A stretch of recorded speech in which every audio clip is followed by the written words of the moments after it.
Algunas casas encantadas, de Ambrose Bierce. Durante muchos años, cerca de la ciudad de Gallipolis, Ohio, vivió un anciano llamado Germán de Luz. Poco se sabía de su vida, porque él no quería ni hablar de ella, ni aguantar a los demás. Era creencia extendida entre sus vecinos que había sido pirata, aunque nadie sabía si ello se debía a que no existían más pruebas que su colección de garfios de abordaje, sus alfanjes y sus viejas pistolas de serpentín. Vivía completamente solo en una pequeña casa de 4 habitaciones que se desmoronaba a pasos agigantados y en la que no se realizaba más reparación que la que exigían las condiciones meteorológicas. Se elevaba en medio de un gran pedregal cubierto de zarzamoras, con unas cuantas parcelas cultivadas del modo más primitivo.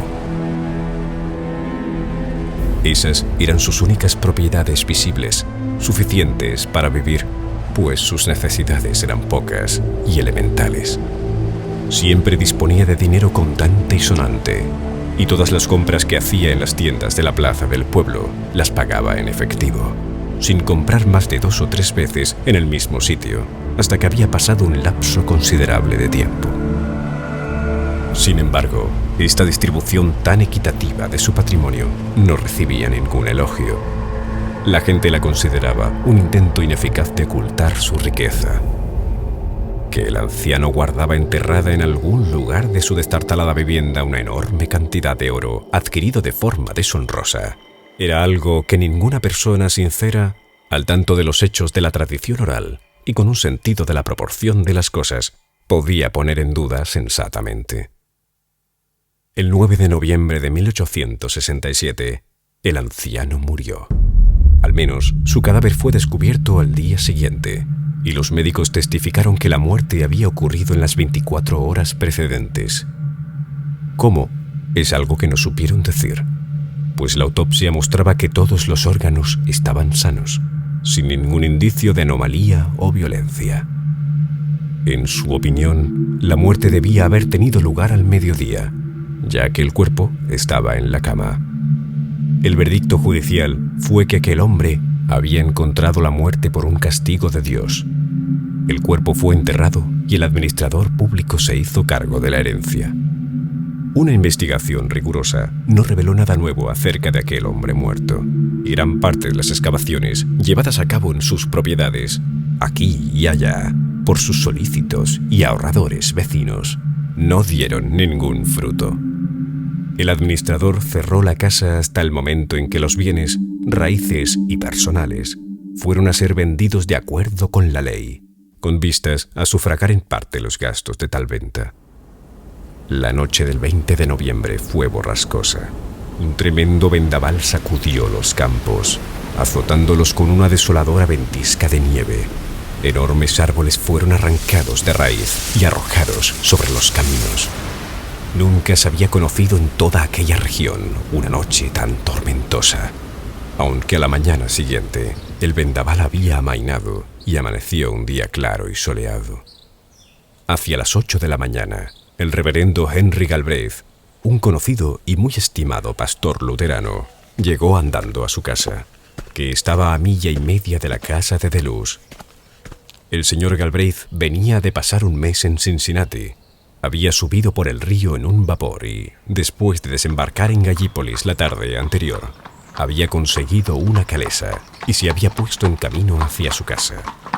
La violencia de la tormenta le había retrasado toda la noche y por la mañana los árboles caídos le habían obligado a abandonar su medio de transporte y continuar el viaje a pie.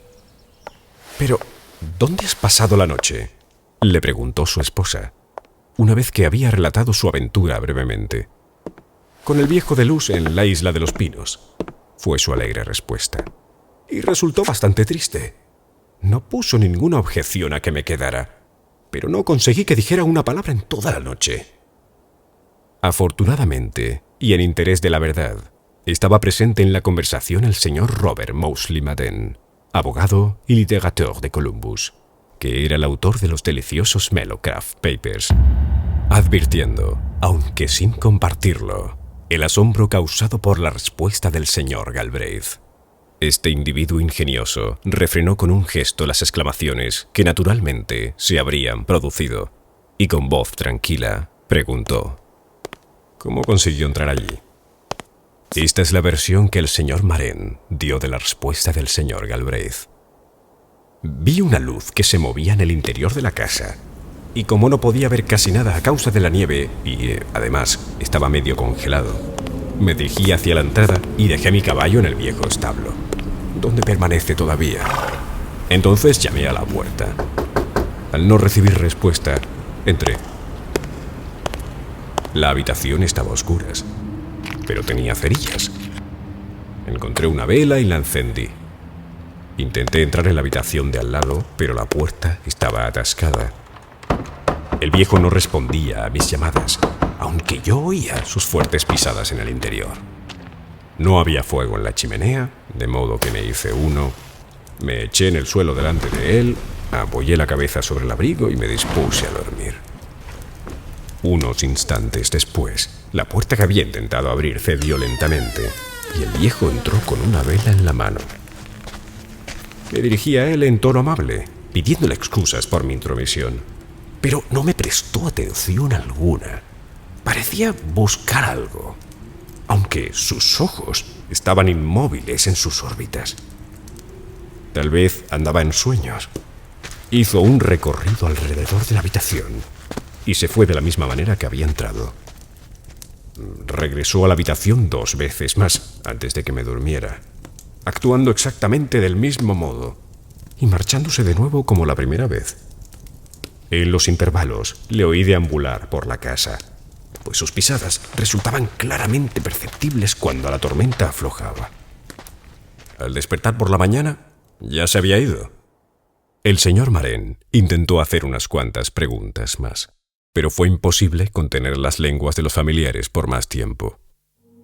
La historia de la muerte de Deleuze y su posterior entierro salieron a la luz, con gran asombro por parte del buen pastor.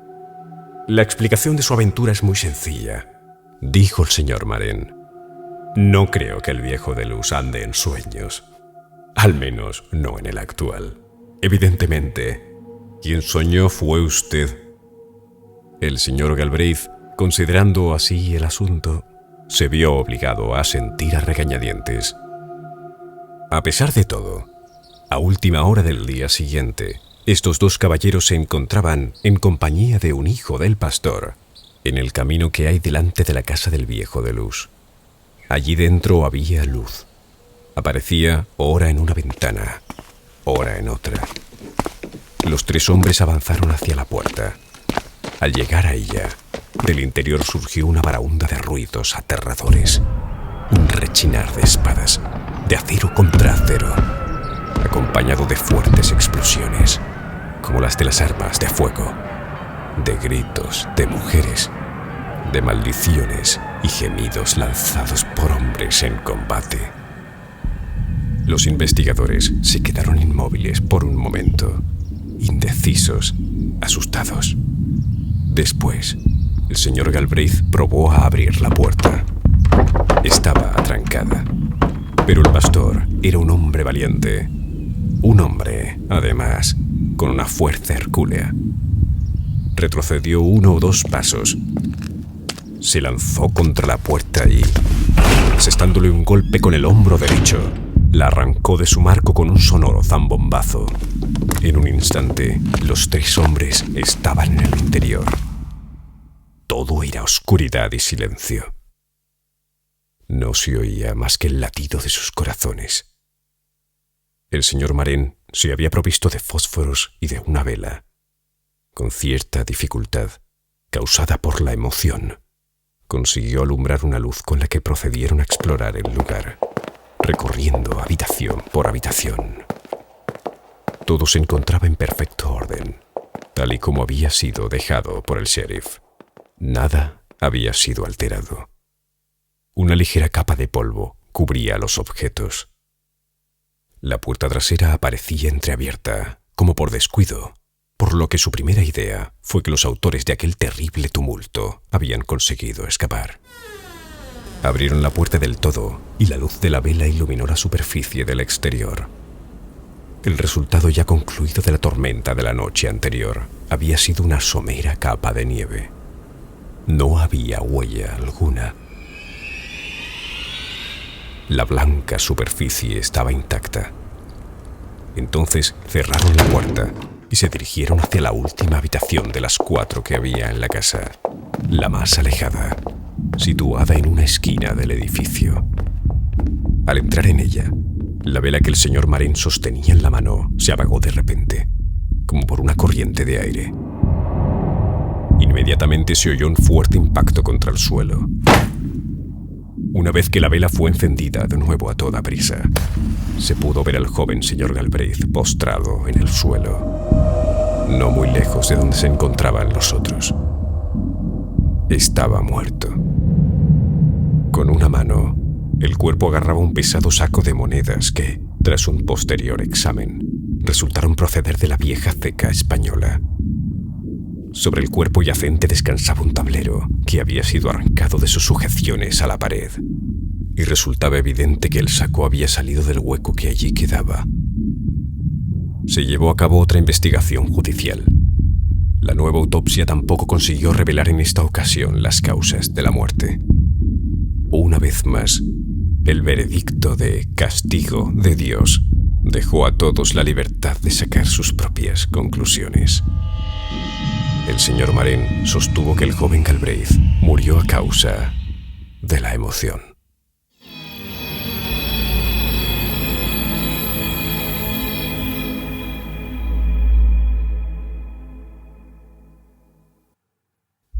Una tarea infructuosa. Henry Saylor, que resultó muerto en Covington durante una discusión con Antonio Finch, fue un reportero del Commercial de Cincinnati. En 1859, una vivienda deshabitada de la calle Vine, en Cincinnati, se convirtió en centro de la inquietud local a causa de las extrañas visiones y sonidos que, según decían, podían observarse en ella por las noches. De acuerdo con el testimonio de muchos vecinos respetables, dichos fenómenos no concordaban más que con la hipótesis de que la casa estaba encantada. La multitud podía ver desde la acera cómo unas extrañas figuras entraban y salían del local. Nadie sabía decir exactamente en qué lugar del césped, desde el que se dirigían hacia la puerta principal, aparecían, ni por qué punto desaparecían al salir. Y lo que es más, aunque cada espectador por separado estaba completamente seguro de esos acontecimientos, no había dos que coincidieran. Todos variaban en sus descripciones de las figuras. Algunos de los más usados elementos de aquella muchedumbre curiosa se aventuraron varias tardes a situarse en los escalones de entrada para impedirles el paso o, si no lo conseguían, para verles mejor. Estos valerosos individuos, según se decía, eran incapaces de derribar la puerta uniendo sus fuerzas y siempre resultaban arrojados de los escalones por un impulso invisible, gravemente heridos. Inmediatamente después, la puerta se abría, al parecer, por sí sola, dejando entrar o salir a algún invitado fantasmal. Aquel local era conocido como la Casa Roscoe, en la que durante algunos años habían vivido una familia de tal nombre, cuyos miembros habían desaparecido uno tras otro, siendo una anciana la última en abandonar la casa. Las historias sobre acontecimientos horribles y asesinatos sucesivos habían abundado siempre, pero nunca se había comprobado su autenticidad. En uno de aquellos días en que la agitación predominaba, Saylor se presentó en la redacción del Commercial para recibir instrucciones. Se le entregó una nota del director, que decía lo siguiente: «Vaya a pasar la noche solo en la casa encantada de la calle Vine, y si ocurre algo interesante, redacte 2 columnas». Saylor obedeció a su superior. No podía permitirse el lujo de perder su puesto en el periódico. Después de informar a la policía de sus intenciones, se introdujo en la casa por una ventana trasera antes del anochecer. Recorrió las habitaciones desiertas, sin muebles, cubiertas de polvo y desoladas, y, sentado en el salón sobre un viejo sofá que había llevado arrastrando desde otra habitación, observó cómo la oscuridad se imponía a medida que avanzaba la noche. Antes de que todo estuviera a oscuras, en la calle se congregó como siempre una multitud curiosa, silenciosa y expectante, en la que algún que otro bromista hacía gala de su incredulidad y valentía, profiriendo comentarios desdeñosos o gritos obscenos. Nadie tenía conocimiento del ambicioso observador del interior. No se atrevía ni a encender un fósforo. Las ventanas sin cortinas habrían revelado su presencia, sometiéndole al insulto y posiblemente a los golpes. Además, era demasiado concienzudo para hacer algo que pudiera debilitar sus impresiones o alterar cualquiera de las condiciones acostumbradas en las que se decía que se producían los hechos. Había caído la noche, aunque la luz de la calle iluminaba parte de la habitación en la que se encontraba. Saylor había abierto todas las puertas del interior, las de arriba y las de abajo, pero las de fuera estaban cerradas y atrancadas. Unas repentinas exclamaciones de la muchedumbre le impulsaron a acercarse a una ventana y asomarse. Entonces vio la figura de un hombre que atravesaba el césped a toda prisa y se dirigía hacia el edificio. Le vio subir los escalones. Después quedó oculto por un saliente de la pared. Hubo un ruido, como si abrieran y cerraran la puerta del recibidor. Oyó unas pisadas firmes y rápidas en el pasillo, por las escaleras y finalmente en la habitación sin alfombras que había inmediatamente encima de su cabeza. Saylor sacó decididamente su pistola y tras subir a tientas por las escaleras, entró en aquella habitación, débilmente iluminada desde la calle. Allí no había nadie. Entonces oyó pisadas en la habitación de al lado y entró en ella. Todo estaba oscuro y en silencio. Con el pie golpeó un objeto que había en el suelo. Se arrodilló y lo tocó con la mano. Era una cabeza humana de mujer. Tras agarrarla por los cabellos, aquel tipo de nervios de acero regresó a la habitación de abajo y acercó la cabeza a la ventana para examinarla atentamente. Mientras se dedicaba a ello, fue consciente del rápido abrir y cerrar de la puerta de entrada y de las pisadas que se oían a su alrededor. Al apartar la vista de aquel objeto fantasmal, se encontró rodeado por una multitud de hombres y mujeres a los que apenas podía ver. La habitación estaba inundada de ellos. Entonces creyó que la gente había entrado.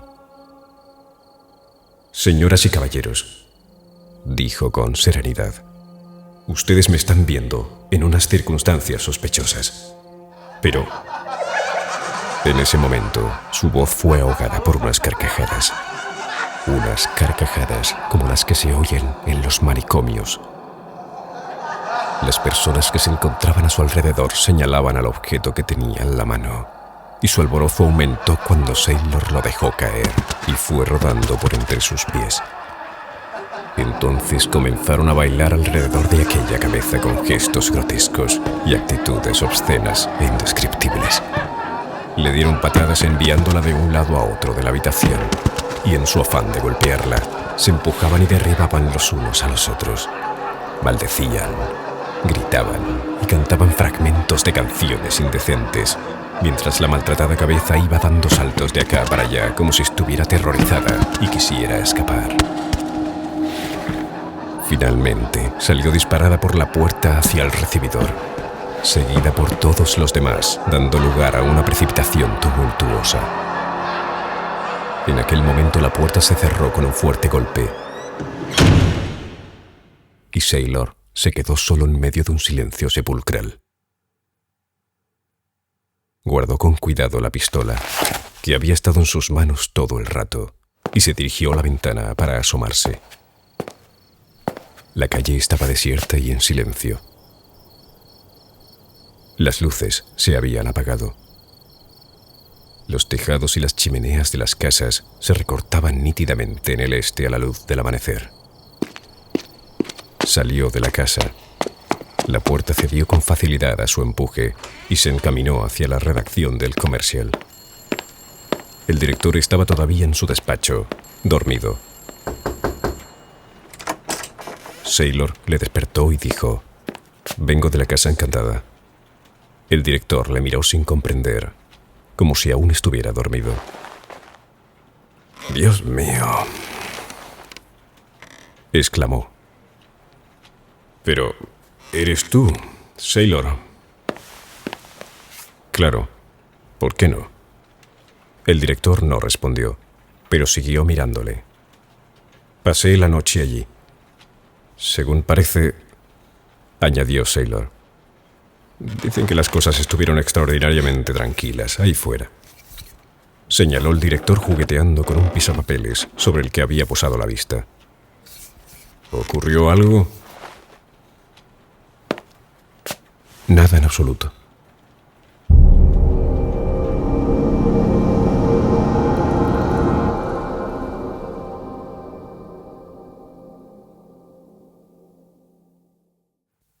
Una parra sobre una casa.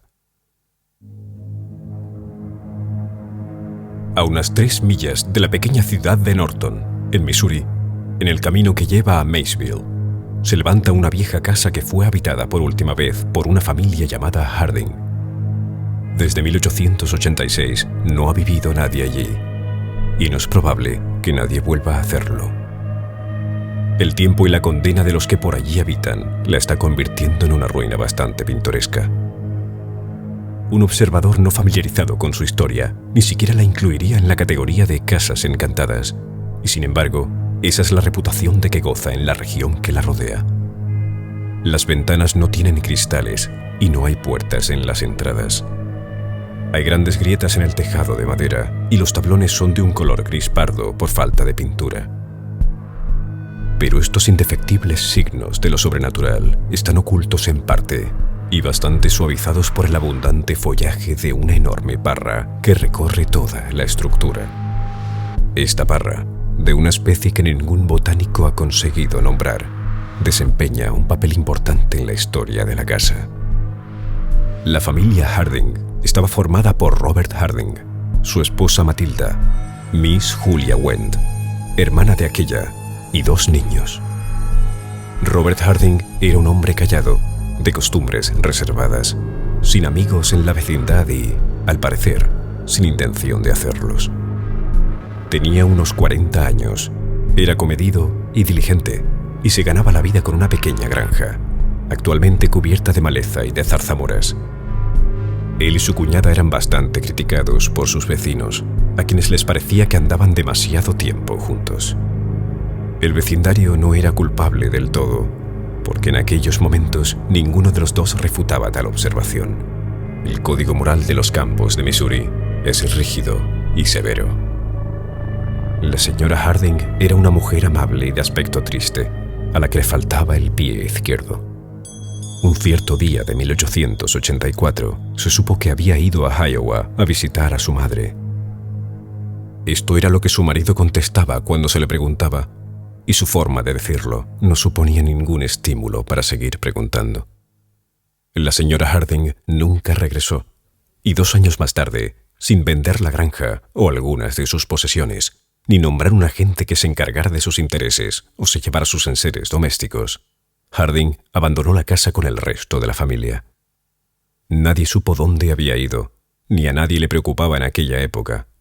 Naturalmente, todos los objetos móviles de la casa desaparecieron enseguida, y la casa abandonada se convirtió en encantada a su manera. Una tarde estival, 4 o 5 años después, el reverendo J. Gruber, de Norton, y un abogado llamado Hyatt se encontraron a caballo delante de la casa de Harding. Como tenían negocios que discutir, ataron los animales y se dirigieron hacia la casa, en cuyo porche se sentaron a charlar. Hicieron algún comentario jocoso sobre la misteriosa reputación de la casa, pero la olvidaron enseguida y se pusieron a hablar de sus asuntos hasta que se hizo casi de noche. Hacía un calor agobiante y no se movía una mota de aire. En ese momento los 2 hombres, sorprendidos, se pusieron en pie de un salto. Una larga parra, que cubría la mitad de la fachada de la casa y cuyas ramas colgaban del borde superior del porche. Se agitaba de un modo que resultaba visible y audible, sacudiendo violentamente el tallo y todas las hojas. «Vamos a tener tormenta», comentó Yad. Gruber, sin decir nada, dirigió la atención de Yad hacia el follaje de los árboles cercanos, que no se movían. Hasta los débiles extremos de las ramas que destacaban sobre el cielo claro estaban inmóviles. Rápidamente bajaron los escalones que llevaban a lo que había sido una pequeña pradera de césped y dirigieron la vista hacia arriba, hacia la parra, cuya total longitud era ahora visible. Seguía agitándose violentamente, pero no podían comprender la causa de tal trastorno. «Marchémonos», dijo el pastor. Y eso hicieron. Olvidaron que habían venido en direcciones opuestas y se marcharon juntos. Llegaron a Norton, donde contaron su extraña experiencia a varios amigos discretos. Al día siguiente por la tarde, más o menos a la misma hora, acompañados por otras 2 personas cuyos nombres no se recuerda, se encontraban de nuevo en el porche de la casa Harding y el fenómeno se produjo una vez más.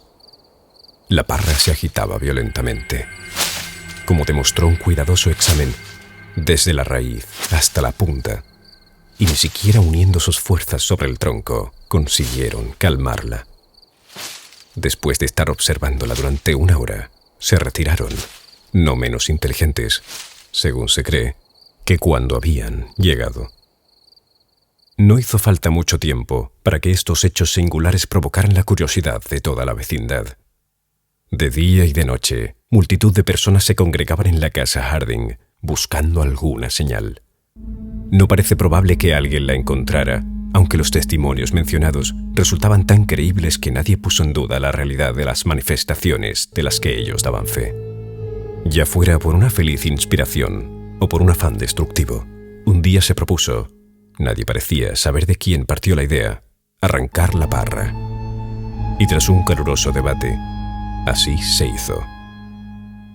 Solo se encontró la raíz y, sin embargo, nada podría haber resultado más extraño. Desde el tronco, que tenía en la superficie un diámetro de varias pulgadas, la raíz se hundía, sencilla y recta, unos 5 o 6 pies en un terreno suelto y friable. Después se dividía y subdividía en raicillas, fibras y filamentos, entrelazados de un modo extraño. Una vez que se les hubo sacado cuidadosamente del suelo, mostraron una disposición singular.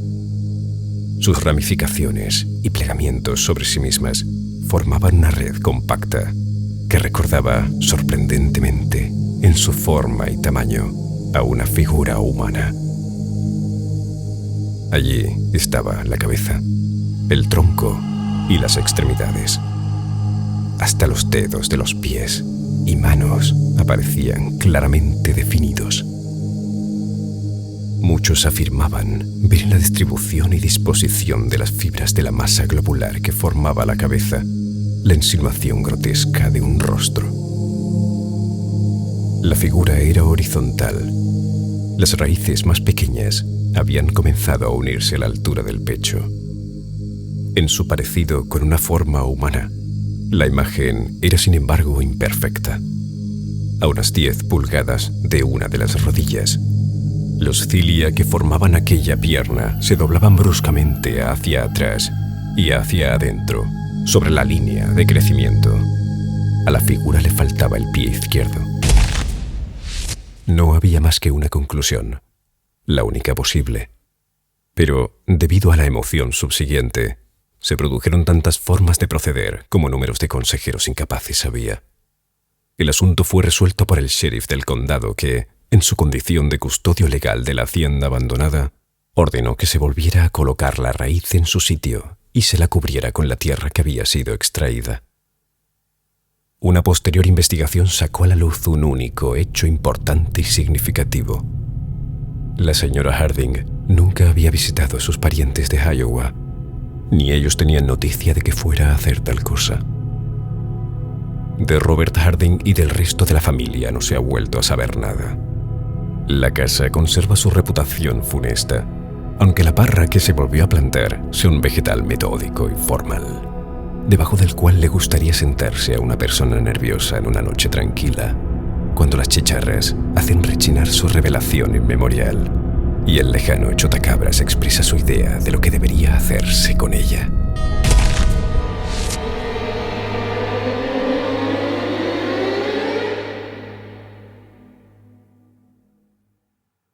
En casa del viejo Eckert. Philip Eckert vivió durante muchos años en una vieja casa de madera, ennegrecida por las inclemencias del tiempo, que se encontraba a unas 3 millas de la pequeña ciudad de Marion, en Vermont.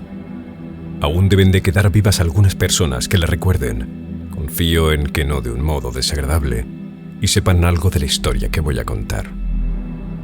El viejo Eckert, como todos le llamaban, no tenía un temperamento muy sociable y vivía solo. Al no haberle oído hablar nunca de sus propios asuntos, nadie en los contornos sabía nada acerca de su pasado ni de sus parientes, si es que los tenía. Sin resultar especialmente grosero ni desdeñoso en sus maneras o en sus palabras, conseguía ser inmune a una curiosidad impertinente, aunque libre de la mala fama con la que normalmente aquella suele vengarse cuando se la desconcierta.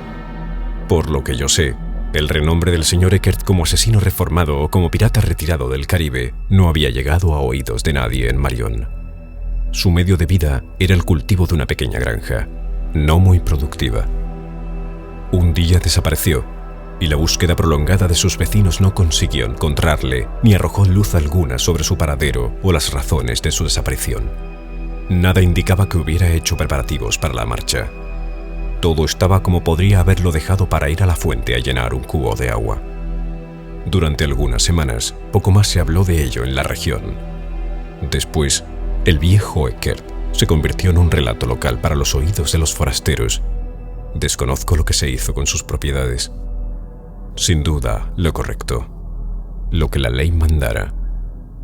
La casa seguía allí, todavía vacía y en condiciones muy deterioradas, cuando oí hablar de ella por última vez, unos 20 años más tarde. Desde luego, llegó a considerarse que estaba encantada, y se contaban las acostumbradas historias de luces que se movían, sonidos lastimeros y apariciones asombrosas. En cierto momento, unos 5 años después de la desaparición, estos relatos de tinte sobrenatural llegaron a ser tan abundantes, o por algunas circunstancias que lo confirmaban parecieron tan importantes, que algunos de los ciudadanos más serios de Marion creyeron conveniente investigar y organizaron a tal fin una reunión nocturna en el local. Los interesados en esta empresa eran John Holcomb, boticario, Wilson Merle, abogado, y Andrews C. Palmer, maestro de la escuela pública, todos ellos hombres de importancia y reputación. Su intención era reunirse en casa de Holcomb a las 8 de la tarde del día fijado y dirigirse juntos al escenario de su vigilia, donde se habían hecho algunos preparativos para su comodidad, como un abastecimiento de leña y similares, pues era invierno. Palmer faltó a la cita, y tras media hora de espera los otros dos se marcharon a la casa de Eckert sin él. Se acomodaron en la habitación principal, donde encendieron un fuego vivo, y sin más luz que la que él producía, se dispusieron a esperar los acontecimientos. Se había acordado hablar lo menos posible. Ni siquiera se volvieron a intercambiar opiniones sobre la deserción de Palmer, tema que había ocupado sus mentes en el camino. Debía de haber pasado 1 hora sin que se produjera incidente alguno, cuando escucharon, no sin emoción, desde luego, el ruido de una puerta que se abría en la parte posterior de la casa, seguido por el de unas pisadas en la habitación contigua a aquella en la que se encontraban. Los investigadores se pusieron en pie y se prepararon para lo que pudiera ocurrir sin hacer movimiento alguno. Hubo un largo silencio, aunque ninguno de los dos supo luego definir lo que duró. Entonces la puerta que conectaba las 2 habitaciones se abrió y entró un hombre. Era Palmer. Estaba pálido, como asustado, tan pálido como se habían quedado los otros dos. Su actitud era también singularmente distraída. No respondió a sus saludos, ni les dirigió la mirada. sino que cruzó despacio la habitación a la luz del fuego agonizante y, tras abrir la puerta principal, se perdió en la oscuridad. Parece que la primera explicación que se les ocurrió a ambos era que Palmer había sufrido un fuerte susto por algo que había visto, oído o imaginado en la habitación trasera, que le había privado de los sentidos. Impulsados por el mismo sentimiento de amistad, echaron a correr tras él. Pero ni ellos ni ninguna otra persona volvió a ver o a saber de Andrews Palmer. Esto fue lo que se descubrió la mañana siguiente. Durante la reunión de los señores Holcomb y Merle, en la casa encantada, había caído una capa de nieve limpia de varias pulgadas de espesor sobre la antigua, ya sucia. Se podía apreciar en ella las huellas de Palmer desde su casa en el pueblo hasta la puerta trasera de la casa de Eckert, pero allí terminaban. A partir de la puerta principal no había más marcas que las dejadas por los dos hombres que juraban ir detrás de Palmer. La desaparición de Palmer fue tan completa como la del propio viejo Eckert, a quien, como era de esperar, el director de un periódico acusó muy gráficamente de haber alargado la mano y habérselo llevado.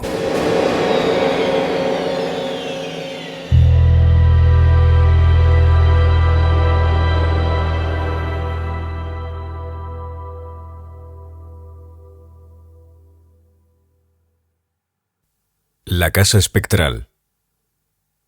En la carretera que va desde Manchester, al este de Kentucky, hacia el norte, a Boonville, que se encuentra a 20 millas, había en 1862 una plantación con una casa de madera, en cierto modo de mejor calidad que la mayoría de las viviendas de la región.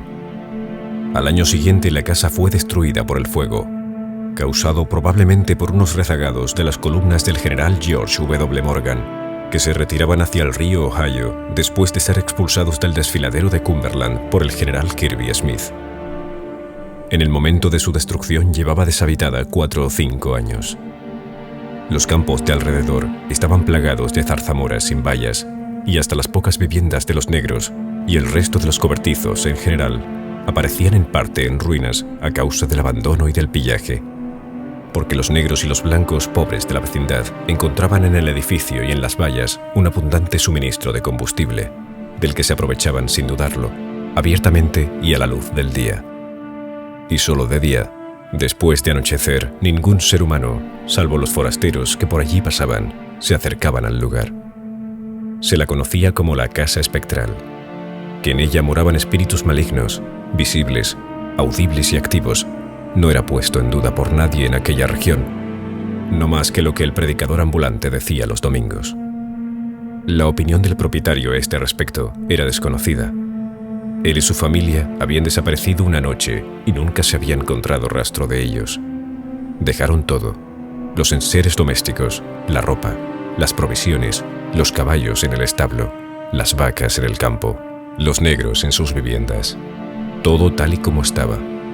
No faltaba nada, excepto un hombre, una mujer, 3 niñas, un chico y un bebé. No era sorprendente en absoluto que una plantación en la que 7 seres humanos podían desaparecer al mismo tiempo y nadie se diera cuenta resultara sospechosa. Una noche de junio, en 1859, 2 ciudadanos de Frankfurt, el coronel J.C. McCardle, abogado, y el juez Myron Begg, de la milicia estatal, se trasladaban de Boonville a Manchester. Sus asuntos eran tan importantes que decidieron continuar el viaje a pesar de la oscuridad y del retumbar de una tormenta que se aproximaba y que finalmente estalló sobre ellos cuando pasaban por delante de la casa espectral. El relampagueo era tan incesante que encontraron sin dificultad el camino de entrada que llevaba a un cobertizo, donde ataron los caballos y les quitaron los arreos. Después, bajo la lluvia, se dirigieron hacia la casa y llamaron a todas las puertas sin recibir respuesta alguna. Atribuyéndolo al continuo tronar de la tormenta, decidieron empujar una puerta. Esta cedió.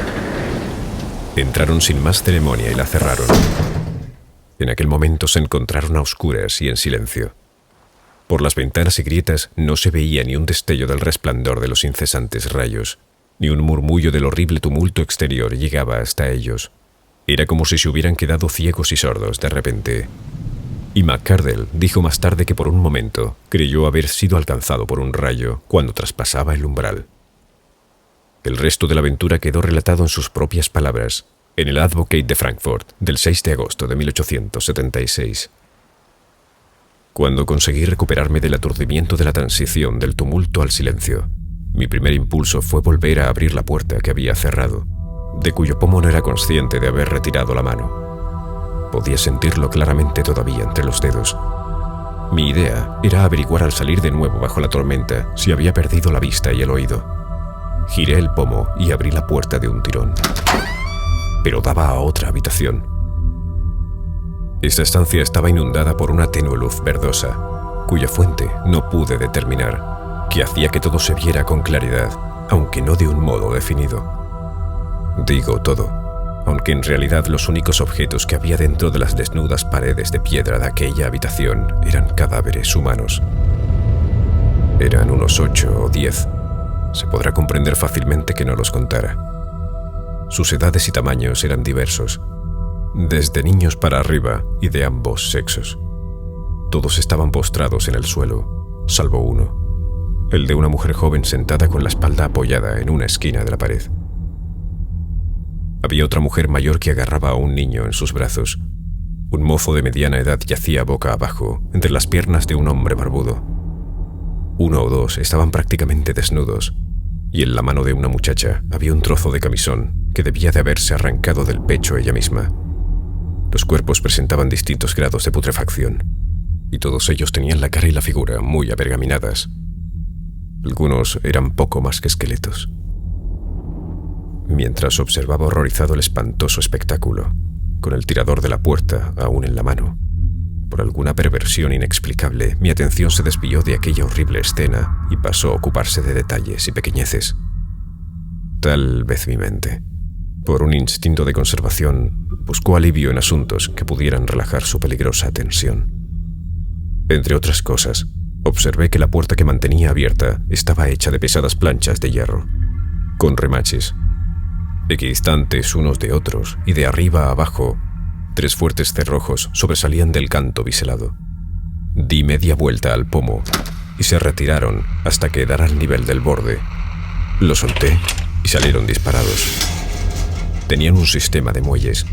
Por dentro no había agarrador ni ningún tipo de saliente, solo una lisa superficie de hierro. Mientras advertía estas cosas con un interés y atención que ahora me asombra recordar, me sentí apartado bruscamente, y el juez Beg, del que me había olvidado por completo debido a la intensidad y las vicisitudes de mis impresiones, me empujó hacia el interior de la habitación. «Por Dios», exclamé, «no entres ahí. Marchémonos de este horroroso lugar». Pero no hizo caso a mis ruegos, y, tan intrépido como cualquier caballero del sur, se dirigió con rapidez hacia el centro de la habitación. Se arrodilló junto a uno de los cuerpos para examinarlo con detenimiento y levantó suavemente la arrugada y ennegrecida cabeza entre sus manos. Un olor fuerte y desagradable llegó hasta la puerta, apoderándose completamente de mí. Mis sentidos se trastornaron. Noté que me derrumbaba y, al agarrarme al borde de la puerta para no caerme, se cerró con un chasquido.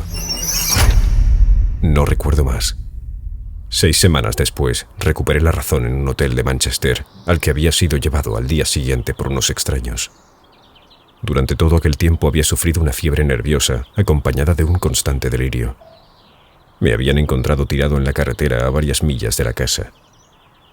¿Cómo había escapado de allí hasta llegar al camino? Es algo que nunca supe. Una vez repuesto, o tan pronto como los médicos me permitieron hablar, pregunté por el destino del juez Beg, de quien, para tranquilizarme, según sé ahora, me decían que se encontraba bien y en casa. Nadie creyó una palabra de mi relato. Pero, ¿quién puede asombrarse? ¿Y quién podría imaginar mi tristeza cuando me enteré, al llegar a mi casa en Frankfurt 2 meses más tarde, de que no se sabía nada del juez Beg desde aquella noche? Entonces lamenté amargamente el orgullo que me había impedido repetir mi increíble historia e insistir en su realidad, ya desde los primeros días que sucedieron a mi recuperación. Los lectores del Advocate ya están familiarizados con todo lo que ocurrió después. El examen de la casa, el fracaso en encontrar una habitación que correspondiera a lo que yo había descrito, el intento de declararme loco y mi triunfo sobre mis acusadores. Después de todos estos años, todavía considero que las excavaciones que no tengo derecho legal de iniciar, ni la riqueza suficiente para llevar a cabo, revelarían el secreto de la desaparición de mi infeliz amigo y posiblemente de los anteriores ocupantes y propietarios de la abandonada y hoy destruida casa. No desespero, sin embargo, de realizar tal búsqueda, y es una fuente de profunda tristeza para mí que haya sido retrasada por la hostilidad inmerecida y la incredulidad imprudente de los familiares y amigos del fallecido juez Peig. El coronel McArdle murió en Frankfurt el 13 de diciembre de 1879.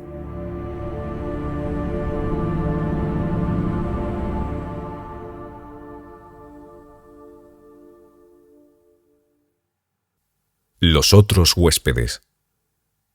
Para cogerse tren, dijo el coronel Levering, sentado en el Hotel Waldorf Astoria, tendrá que pasar casi toda la noche en Atlanta.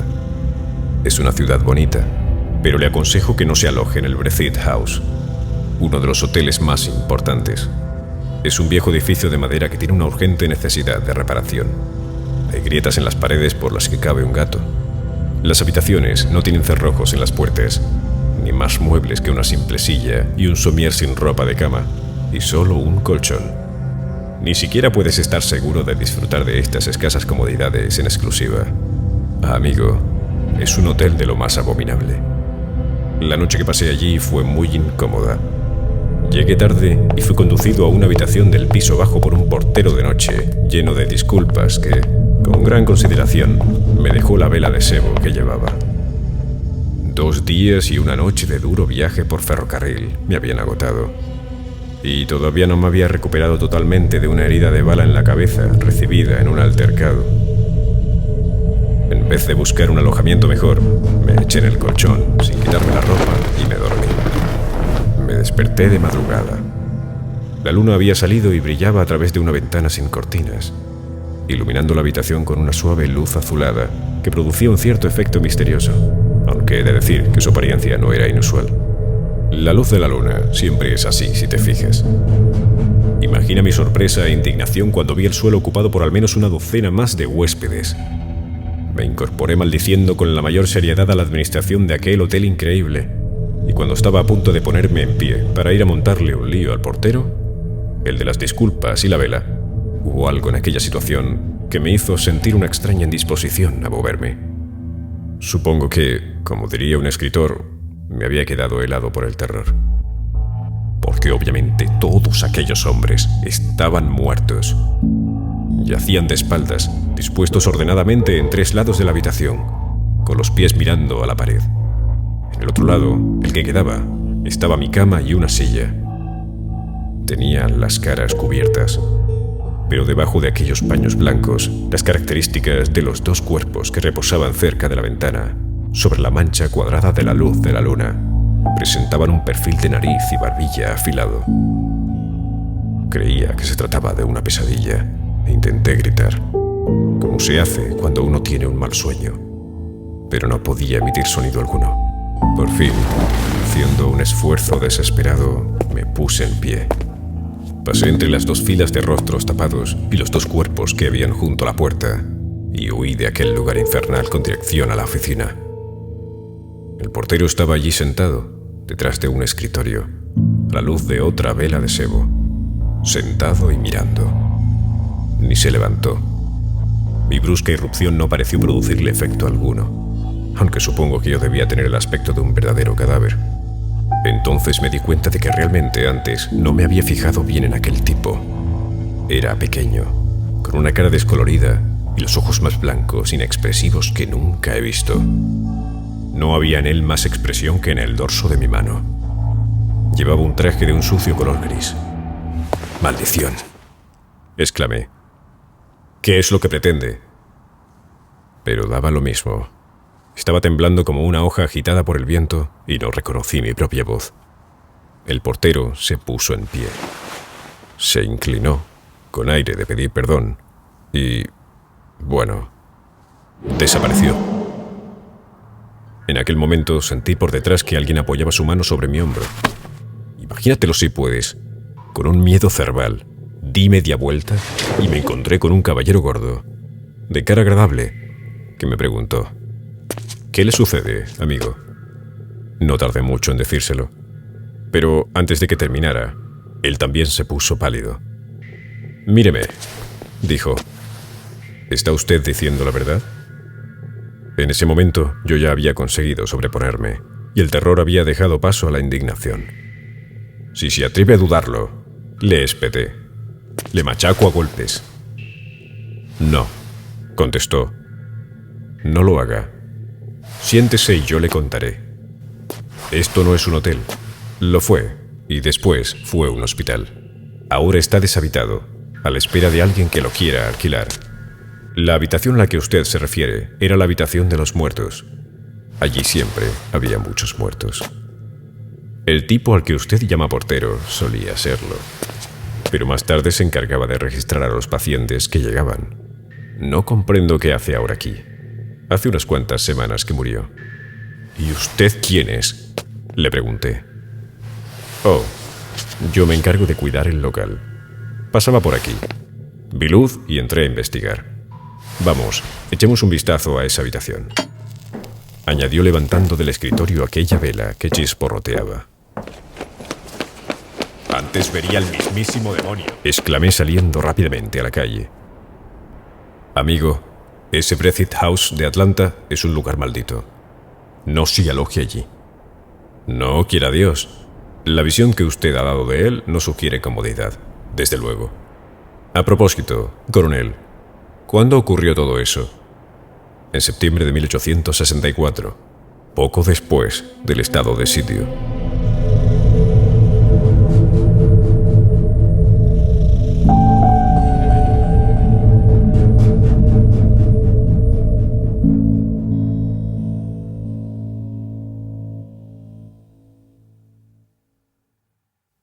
¿Qué pasó en Nolan? Al sur de donde se cruzan la carretera que va de Leesville a Hardy, en el estado de Missouri y el brazo este del río May, existe una casa abandonada. Nadie ha vivido en ella desde el verano de 1879, por lo que se está desmoronando a pasos agigantados. Durante los 3 años anteriores a la fecha mencionada, estuvo ocupada por la familia de Charles May, uno de cuyos antepasados dio nombre al río junto al cual se encuentra. La familia del señor May estaba formada por la esposa, un hijo mayor y 2 chicas. El hijo se llamaba John. Los nombres de las hijas son desconocidos para el autor de estos apuntes. John May era de carácter taciturno y malhumorado, poco propenso a la ira y con un don inusual, un odio resentido, implacable. Su padre era todo lo contrario, de temperamento alegre y jovial, aunque con un gran genio que se incendiaba como una llama en una brizna de paja. No abrigaba resentimientos y buscaba rápidamente la reconciliación una vez aplacada su ira. Tenía un hermano que vivía cerca de allí y que poseía un carácter muy distinto al suyo. Toda la vecindad decía que John había heredado la forma de ser de su tío. Un día se produjo un malentendido entre padre e hijo. Hubo duras palabras y el padre dio un puñetazo al hijo en la cara. John se secó con lentitud la sangre que le había causado el golpe, clavó los ojos en el agresor ya arrepentido y dijo con frialdad: «Morirás por esto». Estas palabras fueron oídas por los hermanos Jackson, que se acercaban a ellos en aquel momento, pero al verles enzarzados en una discusión, pasaron de largo y, al parecer, inadvertidos. Charles May relató después el desgraciado acontecimiento a su esposa y le explicó que le había pedido excusas a su hijo por el precipitado golpe, pero había sido inútil. El joven no solo rechazaba las disculpas, sino que se negaba a retirar su terrible amenaza. A pesar de todo, no hubo una ruptura abierta de relaciones. John siguió viviendo con la familia y las cosas continuaron como siempre.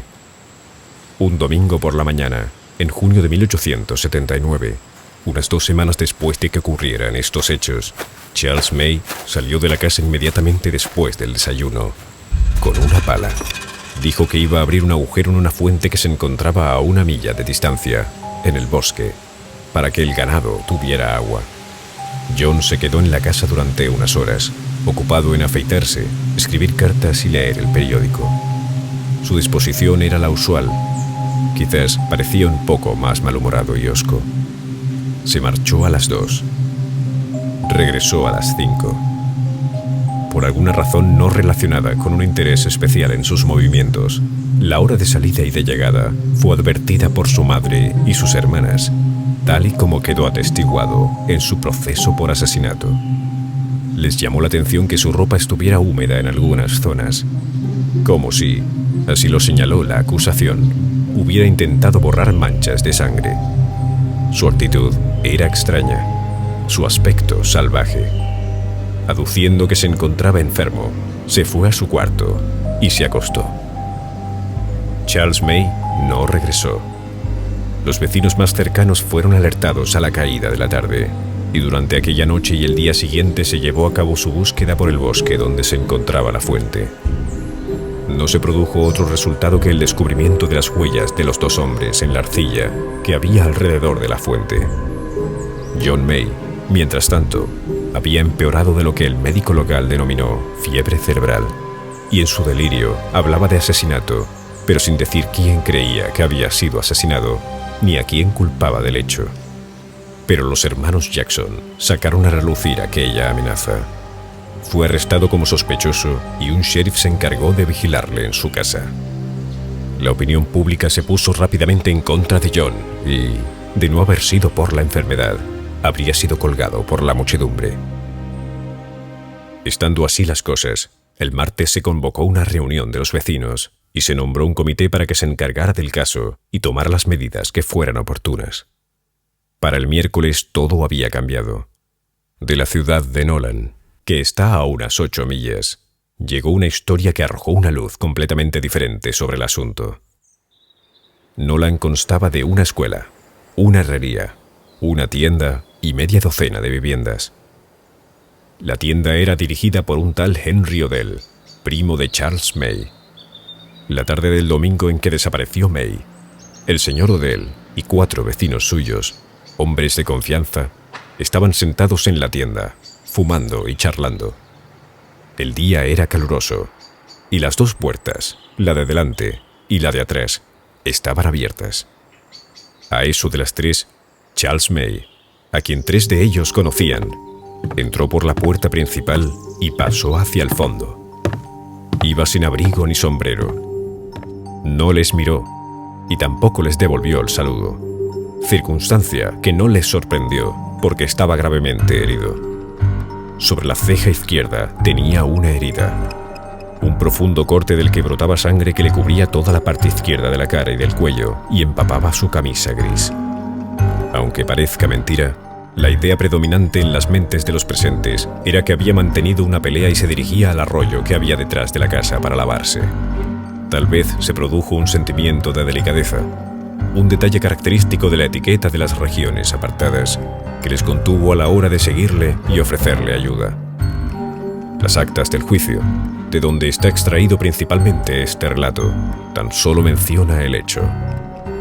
Esperaron a que volviera, pero no lo hizo. Limitando el arroyo, detrás de la tienda, un bosque se extiende unas 6 millas hasta las colinas de Medicine Lodge.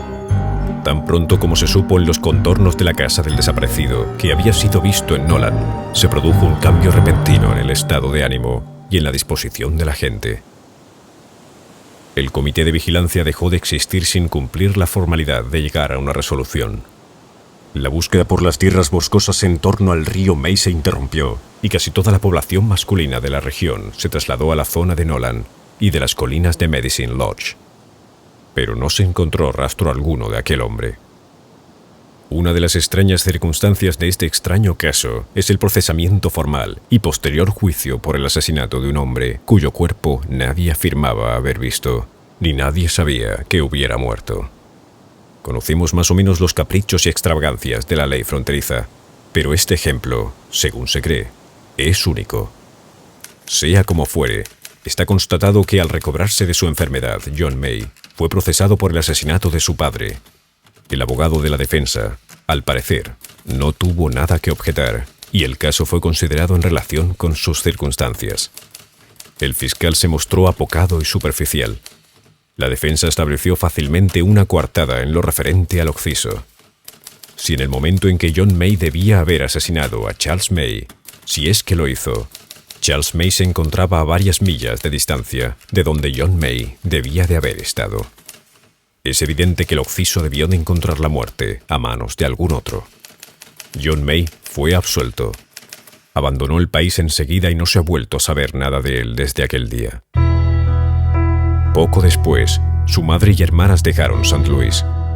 Al pasar la granja a manos de un individuo, que es dueño también de las tierras colindantes, en las que tiene su propia vivienda, la casa May quedó vacía y desde entonces tiene la misteriosa reputación de estar encantada. Un día, después de que la familia May hubiera dejado aquella tierra, unos niños que jugaban en los bosques que hay en torno al río May encontraron una pala, oculta bajo una capa de hojas secas, aunque parcialmente a la vista por el ozar de los cerdos. Estaba casi nueva y limpia, a no ser por una mancha de sangre y orín que tenía en el borde. Las iniciales CM aparecían grabadas en el mango de la herramienta. Este descubrimiento reavivó en cierto grado la emoción pública suscitada en los meses anteriores. Se examinó cuidadosamente la tierra del lugar en que había sido encontrada la pala, y el resultado fue el descubrimiento del cadáver de un hombre. Había sido enterrado a unos 2 o 3 pies de profundidad, y el lugar había sido cubierto con una capa de hojas secas y ramas. No parecía muy descompuesto, hecho que se atribuyó a alguna propiedad conservadora de aquel terreno, rico en mineral. Encima de la ceja izquierda presentaba una herida, un profundo corte del que había manado sangre, que le cubrió toda la parte izquierda de la cara y del cuello y manchó su camisa gris. El cráneo había resultado partido por el golpe. Ese cuerpo era el de Charles May. Pero, ¿qué fue entonces lo que pasó por la tienda del señor Odell en Nolan? Fin.